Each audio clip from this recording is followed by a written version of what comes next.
Selamat pagi, adik-adik keperawatan. Perkenalkan, nama saya Inyoman Tripayana, salah satu dari dosen pengampu ilmu dasar keperawatan. Nah, dalam kesempatan ini nanti saya akan menyampaikan materi yang terdiri dari 3 topik. Adapun metode pembelajaran nanti dalam perkuliahan ini yang digunakan adalah pertama penyampaian materi. Setelah materi selesai, silakan nanti dipelajari lagi. Setelah itu kita akan masuk ke sesi diskusi. Yang terakhir adalah evaluasi. Nah, bentuk dari evaluasi nanti diberikan beberapa soal yang bisa adik-adik jawab. Adapun topik pada perkuliahan kali ini kita bagi menjadi 3. Yang pertama adalah mekanisme adaptasi sel, kedua kerusakan dan kematian sel, yang ketiga adalah kematian jaringan.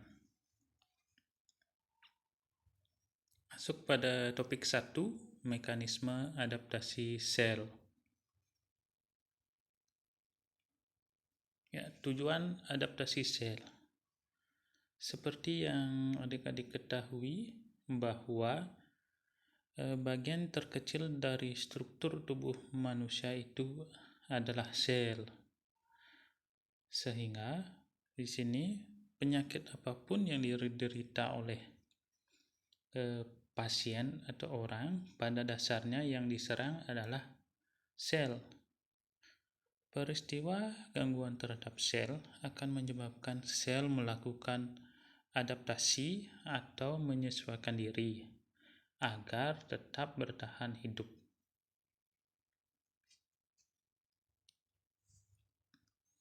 Nah, guna mempertahankan hidup dan untuk kelangsungan hidupnya, maka setiap sel memiliki kemampuan untuk beradaptasi dan kemampuan untuk berkembang biak. Bila sel mendapatkan gangguan, maka sel tersebut menjadi rusak dan mati.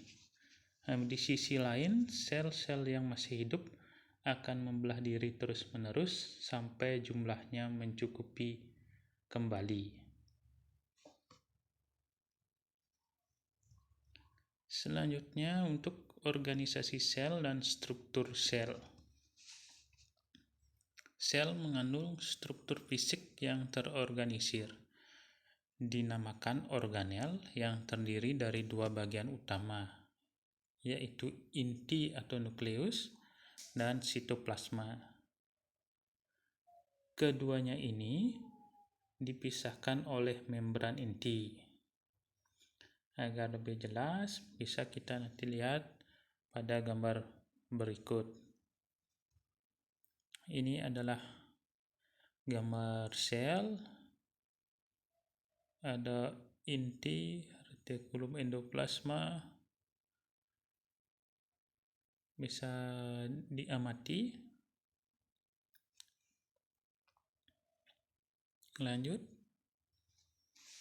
Beberapa fungsi dari bagian sel. Yang pertama ada retikulum endoplasma. Sini retikulum endoplasma adalah bagian sel yang memiliki fungsi mensintesa protein, lipid, dan enzim. Kedua ada mitokondria, adalah bagian sel yang memiliki fungsi memproduksi energi dalam sel, mengolah berbagai zat makanan untuk menghasilkan tenaga penggerak bagi kegiatan-kegiatan lain dari sel. Lisosom adalah bagian sel yang berfungsi sebagai organ pencernaan sel. Inti adalah bagian sel yang berfungsi sebagai pusat pengawas atau pengaturan sel dan pembawa gen. Itu adalah beberapa bagian sel yang penting dan juga fungsinya. Selanjutnya ada cedera sel atau jejas. Cedera tersebut pada dasarnya secara mikro mengenai sel, karena kita ketahui bahwa sel adalah unit struktural dan fungsional terkecil dari tubuh manusia. Banyak penyebab yang dapat mencederai sel, bukan hanya luka, tetapi kekurangan oksigen dan suplai makanan ke dalam sel pun dapat menyebabkan cedera sel. Beberapa penyebab cedera sel. Yang pertama ada penyebab fisik. Trauma karena suhu yang terlalu tinggi atau terlalu rendah dapat mengakibatkan cedera pada sel. Contoh lainnya yaitu trauma radiasi dan trauma listrik. Semua agen fisik tersebut dapat menyebabkan perubahan atau pergeseran struktur sel yang mengakibatkan terganggunya fungsi sel yang akhirnya menyebabkan kematian sel. Yang kedua adalah penyebab kimiawi. Bahan kimia termasuk obat-obatan dapat menyebabkan perubahan terhadap berbagai fungsi sel dan sel menjadi rusak dan mati. Contoh adalah ulkus lambung yang terjadi karena penderita sering mengkonsumsi obat analgetik atau kortikosteroid. Obat-obatan tersebut menyebabkan sel mukosa lambung cedera, rusak, dan akhirnya terjadi ulkus. Nah, perhatikan juga obat-obat yang disuntikkan melalui vena yang memiliki kemampuan membakar. Contohnya salah satunya adalah diazepam yang disuntikkan ke dalam vena harus hati-hati untuk menghindari ekstravasasi ke dalam jaringan lunak yang biasanya menimbulkan rasa terbakar dan kerusakan jaringan.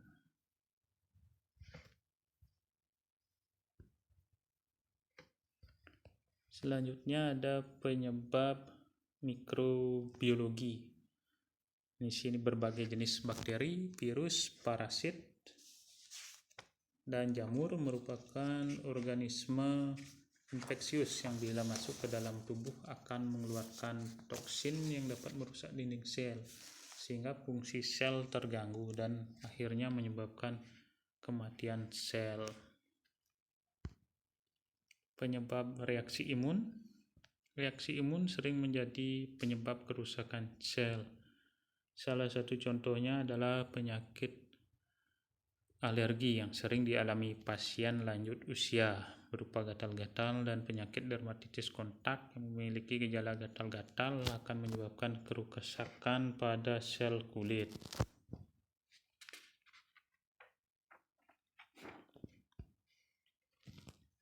Yang berlima ada kekuatan mekanis. Kekuatan mekanis langsung mengenai sel dapat berakibat fatal, seperti kulit yang terkena iris sehingga membran sel darah yang teriris robek. Hal ini berakibat contoh tumpahnya sitoplasma keluar sel. Contoh lain yaitu jika terjadi perbedaan tekanan osmotik antara intraseluler dan ekstraseluler, maka akan dapat menyebabkan pecahnya membran sel. Nomor 6, kegagalan keutuhan membran. Perubahan biokimia pada sel dapat menyebabkan kerusakan membran. Hal tersebut dapat dia mati, seperti pada sel yang terinfeksi virus dengan mediator sitotoksisitas, yaitu perforin yang menyebabkan sitolitik. Selain itu, radikal bebas juga dapat menyebabkan kerusakan membran sel. Yang nomor 7 ada hambatan metabolisme. Cedera sel dapat terjadi akibat hambatan metabolisme sel, baik bersifat relatif maupun total, dari alur mekanisme metabolisme yang ada. Salah satunya adalah halangan respirasi seluler karena terhalangnya pemakaian oksigen sebagai sumber energi utama. Contoh di sini yang dapat kita ambil adalah sel otot jantung yang sangat peka terhadap kebutuhan oksigen dalam metabolisme selnya. Bila kebutuhannya berkurang, maka terjadi cedera sel yang berakibat infark pada otot jantung. Nomor 8 adalah kerusakan DNA. DNA yang mengalami kerusakan tidak akan segera terlihat, kecuali pada DNA sel daerah genom yang diturunkan. Kerusakan DNA akan mudah terlihat pada sel yang aktif membelah diri, seperti sel epitel yang terkena radiasi. Nomor 9 adalah defisiensi metabolit. Beberapa metabolit esensial seperti glukosa, hormon, dan oksigen, bila mengalami defisiensi maka akan terjadi cedera pada sel. Sebagai contoh, sel neuron cerebral yang sangat tergantung dan sangat membutuhkan oksigen dan glukosa. Bila terjadi defisiensi oksigen dan glukosa, maka sel neuron akan mengalami cedera.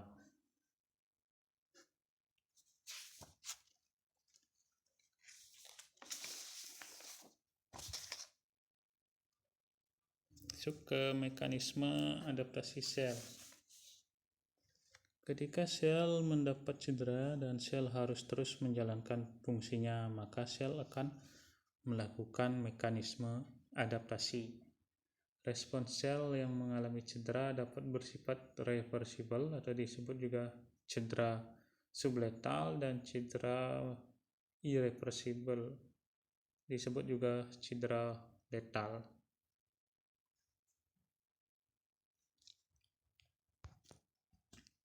Kita bahas satu-satu. Cedera subletal. Cedera subletal terjadi bila sel mengalami cedera dan menyebabkan perubahan morfologi, tetapi sel tidak mati. Perubahannya ini bersifat reversibel jika penyebab cedera dihentikan dan sel akan kembali pulih seperti sebelumnya. Cedera subletal ini disebut juga proses degeneratif. Adapun bentuk perubahan yang terjadi adalah yang pertama adalah pembengkakan. Pembengkakan sel adalah perubahan yang paling sering terjadi dalam bentuk penumpukan cairan di dalam sel akibat gangguan mekanisme pengaturan cairan. Sitoplasma akan terlihat keruh dan kasar. Ini atau degenerasi bengkak keruh. Dan akan terjadi gangguan metabolisme pembentukan energi. Itu pada pembengkakan sel. Selanjutnya ada penimbunan lipid. Di dalam sel terjadi gangguan yang lebih berat, yaitu degenerasi lemak, di mana terjadi penumpukan lemak intrasel sehingga inti terdesak ke pinggir. Jaringan akan bengkak dan terlihat kekuning-kuningan. Nah, contohnya yaitu proses perlemakan hati atau fatty liver yang terjadi pada malnutrisi dan alkoholik. Hati yang terserang hebat akan berwarna kuning cerah jika tersentuh terasa berlemak, sehingga perubahan ini disebut perubahan berlemak atau degenerasi lemak.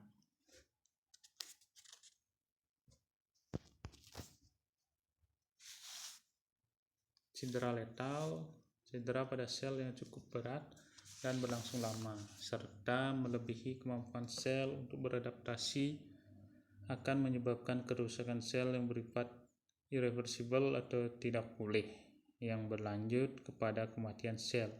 Sebagai contoh, sel parenkim paru perokok yang mengalami cedera letal akibat asap rokok yang terus-menerus.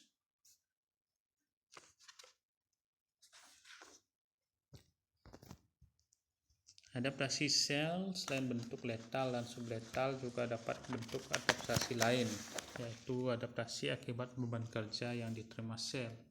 Ditinjau dari beban kerja terhadap sel, maka adaptasi dibagi menjadi adaptasi terhadap peningkatan beban kerja dan adaptasi terhadap penurunan beban kerja.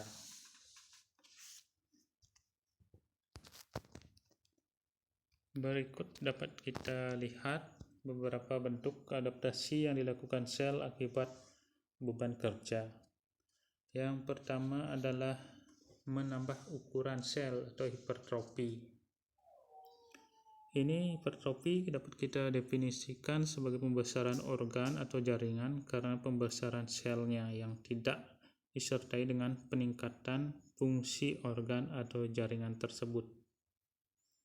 Hipertrofi dibagi menjadi dua sifat, yaitu hipertrofi patologi seperti pada otot jantung pasien yang menderita hipertensi bertahun-tahun, dan hipertrofi fisiologi terjadi pada otot rangka pada binaragawan yang mendapatkan beban karena latihan.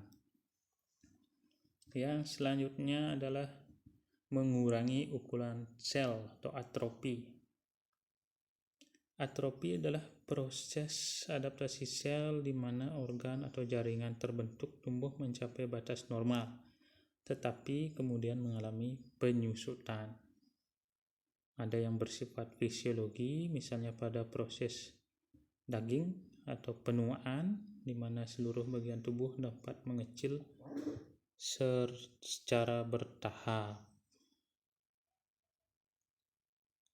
Itu bila yang bersifat patologi seperti pada berkurangnya produksi hormon yang dikeluarkan oleh ginjal akibat pemakaian obat golongan kortikosteroid pada waktu yang lama.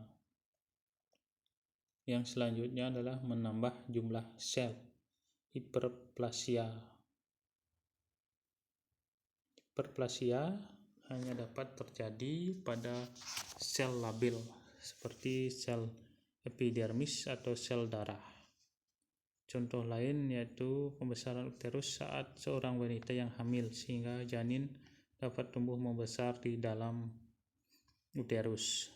Tetapi hiperplasia tidak dapat terjadi pada sel permanen seperti sel otot, rangka, saraf, dan sel jantung. Yang terakhir adalah merubah sel atau metaplasia. Metaplasia adalah perubahan sel matur jenis tertentu menjadi sel matur jenis lain. Contoh, sel epitel torak pada saluran pernapasan seorang perokok yang dapat bersekresi diganti oleh sel epitel gepeng berlapis yang tidak dapat bersekresi. Kondisi ini merugikan karena lendir yang merupakan alat proteksi saluran napas terhadap bakteri, debu, dan benda asing tidak dapat terbentuk sehingga saluran pernapasan mudah mengalami infeksi. Saya kira sekian untuk topik pertama. Kita lanjutkan untuk topik yang kedua,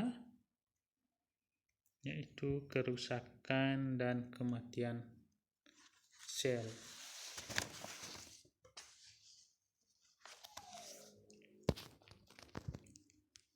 Pertama, patofisiologi kerusakan dan kematian sel. Proses kerusakan sel diawali dengan terjadinya gangguan pada sistem di dalam sel. 4 sistem dalam sel yang paling mudah terpengaruhi akibat adanya cedera. Yang pertama ada membran sel. Keutuhan membran sel terganggu akibat tugas membran sel untuk mempertahankan tekanan osmotik seluler menurun. Yang kedua ada mitokondria. Yang ketiga ada retikulum endoplasma. Yang keempat ada nukleus. Selanjutnya, sel yang mengalami cedera akan mengalami destruksi dan benar-benar dikatakan mati ditandai oleh 2 fenomena.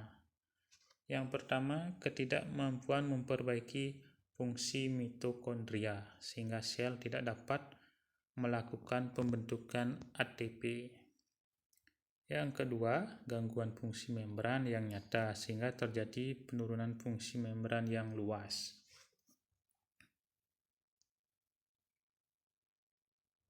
Di sini ahli ada menjelaskan lebih jauh bahwa kematian sel ditandai dengan menghilangnya nukleus yang berfungsi mengatur berbagai aktivitas biokimia sel dan mengaktifasi enzim hydrolisis yang menyebabkan membran sel lisis.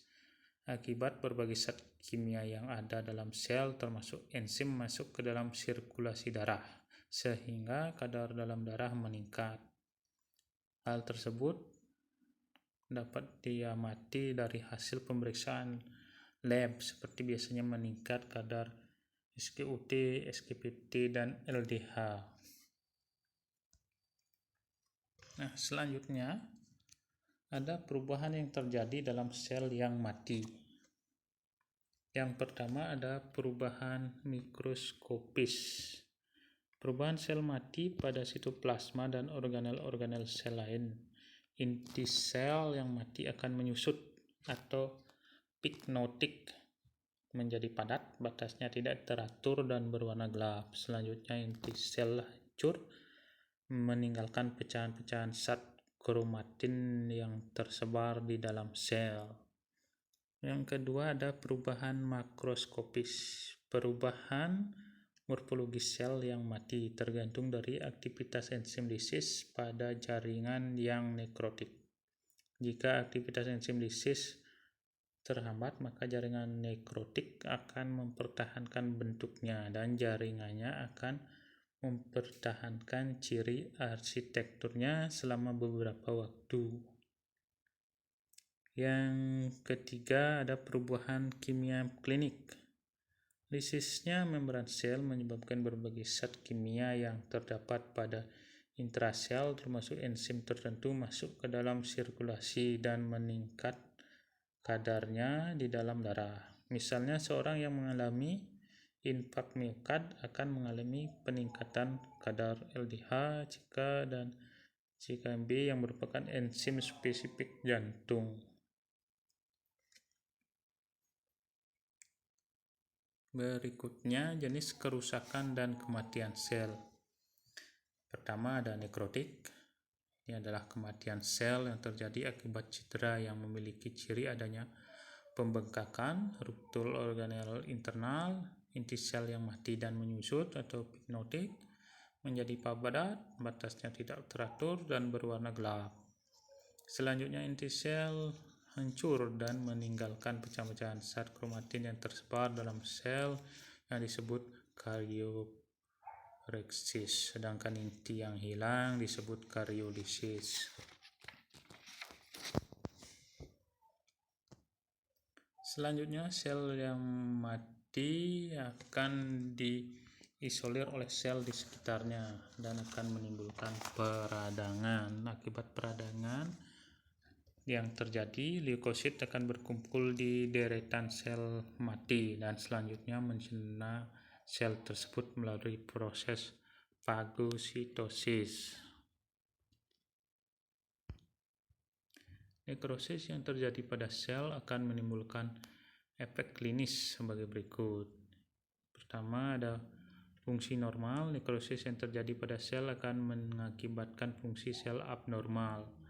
Sebagai contoh, sel otot jantung yang mengalami nekrosis meskipun tidak luas akan menyebabkan efek klinis pada hemodinamika. Infeksi bakteri. Pertumbuhan bakteri akan mudah terjadi pada daerah sel yang mengalami nekrotik dan menyebar ke seluruh tubuh melalui aliran limpa atau darah.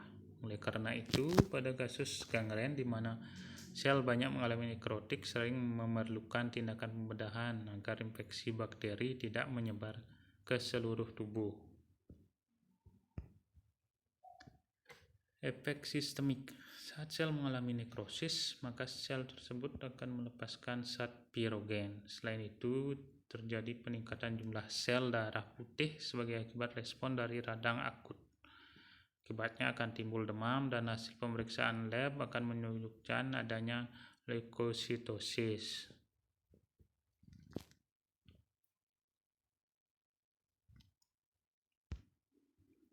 Yang kedua ada apoptosis, adalah salah satu jenis mekanisme biologi kematian sel yang terprogram. Apoptosis digunakan oleh tubuh untuk membuang sel yang sudah tidak diperlukan. Ini berlangsung seumur hidup dan bersifat menguntungkan bagi tubuh, berbeda dengan nekrosis yang bersifat akut dan tidak terprogram. Sebagai contoh keuntungan dari apoptosis adalah pemisahan jari pada periode embrio. Apoptosis yang dialami oleh sel-sel yang terletak di antara jari menyebabkan masing-masing jari menjadi terpisah satu sama lain. Bila sel kehilangan kemampuan melakukan apoptosis, maka banyak sel yang akan membelah secara tak terbatas dan akhirnya menjadi kanker. Pada apoptosis, sel yang mati akan dimakan oleh sel yang berdekatan atau yang berbatasan langsung dengannya. Selanjutnya ada penuaan sel. Berbagai penurunan fungsi sel secara progresif terjadi beriringan dengan penuaan sel. Fungsi sintesis protein dan enzimatik serta pembentukan ATP menurun, sehingga daya tahannya akan berkurang, termasuk ketika mendapat cedera yang diakhiri oleh kematian sel tersebut. Secara morfologi, sel tua mengalami beberapa perubahan. Pertama, ketidakteraturan inti, mitokondria bervakuola, pengurangan retikulum endoplasma, penyimpangan aparatus Golgi, dan kerusakan membran sel. Proses penuaan sel dipengaruhi oleh banyak faktor, tetapi teori penuaan sel intrinsik merupakan penjelasan yang mudah diterima. Teori ini menyatakan bahwa proses penuaan sel terjadi karena pemrograman genetik yang telah ditetapkan. Penjelasannya adalah bahwa telah diketahui fibroblas dalam sel manusia memiliki rentang masa hidup tertentu.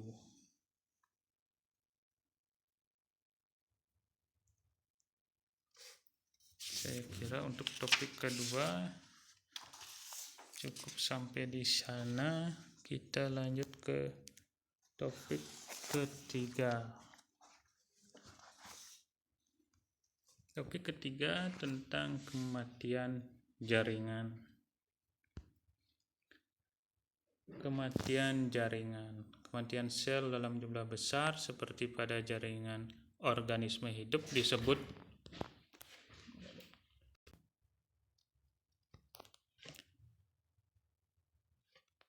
pengertian kematian jaringan. Kematian sel dalam jumlah besar seperti pada jaringan organisme hidup disebut nekrosis. Nekrosis terjadi tidak hanya pada tingkat kematian sel, tapi pada seluruh tubuh atau terbatas mengenai suatu jaringan atau sebuah organ. Jenis kematian jaringan ada nekrotik jaringan. Adapun etiologi nekrotik ada pertama iskemi. Iskemi ini disebut juga menurunnya aliran darah ke dalam sel yang akan berakibat suplai oksigen dan makanan untuk sel jadi berkurang. Yang kedua ada agen biologi. Salah satu contohnya adalah bakteri yang dapat mengeluarkan toksin yang membuat kerusakan dinding pembuluh darah dan juga trombosis. Yang ketiga ada agen kimia. Agen kimia ini dapat berasal dari dalam maupun dari luar yang akan menyebabkan gangguan osmotik sel. Sebagai contoh adalah wanita yang sedang hamil sering kali dijumpai mengalami keracunan kehamilan. Agen fisik seperti trauma, suhu ekstrim baik panas ataupun dingin, listrik, cahaya matahari, dan radiasi yang menyebabkan kerusakan sel. Yang nomor 5 adalah kerentanan atau hipersensitivitas. Biasanya terjadi pada reaksi imunologi yang terjadi pada tubuh, akan menimbulkan kerentanan jaringan. Akibatnya akan mengalami kematian sel pada jaringan tersebut. Selanjutnya ada jenis nekrosis. Jenis nekrosis yang pertama ada nekrosis koagulativa. Ini adalah jenis nekrosis yang paling banyak terjadi karena dapat mengenai semua organ dan jaringan. Bentuk nekrosis yang dapat kita amati yaitu bentuk sel masih normal dan susunan jaringan masih jelas dan sedikit lunak, tetapi proteinnya mengalami koagulasi sehingga aktivitas metabolisme sel berhenti. Contoh dapat kita amati pada penderita sifilis stadium 3 yang mengalami guma. Yang kedua ada nekrosis likuidaktif. Istilah lain yang digunakan untuk ini adalah nekrosis kolikuativa, yaitu nekrosis yang terjadi pada jaringan yang tidak memiliki penyokong lain. Kondisi tersebut menyebabkan jaringan saraf mengalami nekrosis, akan mengalami pencairan total. Sering terjadi bagian sekeliling tepinya mengalami reaksi membentuk kista. Hal ini dapat kita lihat pada nekrosis otak dengan jaringan sekitar yang juga mencair. Yang ketiga adalah nekrosis lemak. Proses terjadinya nekrosis lemak dapat dalam bentuk trauma langsung pada jaringan lemak dan menyebabkan pelepasan lemak ekstraseluler. Selain itu, nekrosis lemak juga dapat terjadi pada proses lisis enzimatik jaringan lemak karena pelepasan enzim lipase. Yang keempat, mungkin ini paling sering adik-adik dengar, ada nekrosis gangrenosa. Gangren merupakan kematian sel sebuah jaringan yang disertai dengan pembusukan. Nah, di sini ada beberapa jenis gangren. Yang pertama ada gangren kering. Gangren kering terjadi bila jaringan hanya terdapat sedikit cairan. Kedua, gangren basah. Yang ketiga, gangren gas. Yang keempat ada gangren diabetik. Yang selanjutnya adalah nekrosis gaseosa. Nekrosis gaseosa suatu bentuk nekrosis di mana jaringan yang mati kehilangan sama sekali strukturnya. Contoh pada pasien yang menderita penyakit TBC di mana paru-parunya mengalami perkejuan. Yang nomor 6, nekrosis fibrinoid. Ini terjadi ketika plasma dapat merembes ke dalam lapisan media arteriol yang akibatnya terjadi penimbunan fibrin. Ini dialami oleh pasien hipertensi maligna yang bertahun-tahun arteriolnya mengalami tekanan sehingga dinding otot polosnya mengalami nekrosis sehingga plasma dapat merembes dan menimbulkan fibrin. Lanjut tentang postmortal. Kematian bukan akhir dari proses tubuh karena tubuh akan terus mengalami perubahan yang dipengaruhi oleh beberapa hal seperti suhu lingkungan, suhu tubuh saat terjadi kematian, dan ada tidaknya infeksi umum pada jasad tersebut. Perubahan sel yang terjadi setelah tubuh mengalami kematian. Yang pertama ada autolisis. Sini proses di mana jaringan yang mati dihancurkan oleh enzim lisosom. Tubuh yang mati akan mencair, kecuali jika dilakukan pengawetan atau pendinginan. Yang kedua ada rigor mortis atau kaku mayat. Proses kaku mayat biasanya terjadi setelah 2-4 jam dari kematian dan mencapai puncak setelah 48 jam. Proses kaku mayat akan menghilang setelah 3-4 hari kemudian. Ketiga ada livor mortis atau lebam mayat. Proses lebam mayat terjadi setelah 30 menit kematian dan mencapai puncaknya setelah 6-10 jam. Lebam mayat mudah diamati pada tubuh bagian bawah.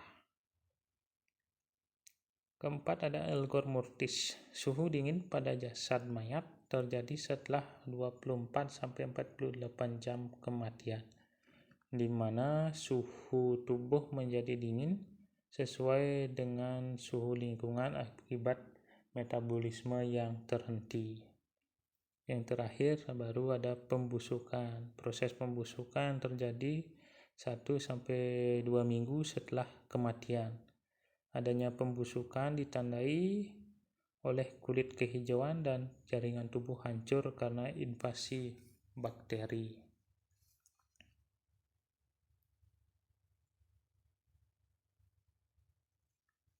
Ini selanjutnya akibat cedera pada beberapa jaringan.